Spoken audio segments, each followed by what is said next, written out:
Мерната станица, лоцирана во кругот на Струмичката болница, и минатата година покажуваше високи параметри на загаденост. Загадувањето до минатата година се препишуваше на оджакот на Струмичката болница затоа што таа се загреваше со нафтени деривати. Но и оваа година, кога болницата се преориентираше на газ, параметрите повторно се високи. Рекордни 704 PM10 честички измерени синоќа во Струмица. Маглата дополнително допринесува смогот да остане ниско, а од синоќа од општина Струмица беа донесени препораки и до граѓаните кои опфаќаат повеќе параметри. Имено дел од нив се за реорганизација на работното време за оние кои работат на отворено од 11 до 17 часот. Препорака за ограничени движења и активности на отворен простор на најранливата популација и децата, да се ослободат од работни обврски бремените жени, лицата постари од 60 години, лицата со астма, со прилежен инфаркт или мозочен удар.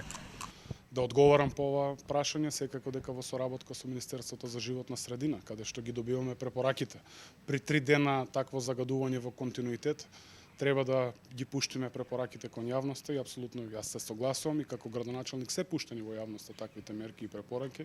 На крајот на денот се зависи од свеста на луѓето. Активистот од Здрава Котлина, но и советник во општина Струмица, конкретизира дека инспекцијските служби немаат известување кои и колку загадувачи се казнети или забележана е некаква нерегуларност и непочитување по однос на интегралните дозволи. Инспекцијските служби, посебно во делот на екологија, ги вршат необходните проверки, она како што треба да бидат направени во законот, зашто не видов ниту еден извештај, а не само во нашите општини, зборам се во целата Струмичка котлина, практично нема никаде никаква информација колку били излезли на терен, што направиле, како се решили тие и воопшто дали излегли. Значи нема такви информации, но сега ќе ги побараме конкретно.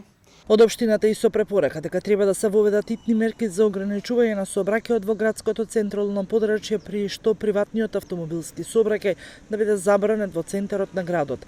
Забраната да не ги опфаќа јавните автобуси, такси возилата, итните транспортни возила, брзата медицинска помош и полициските возила.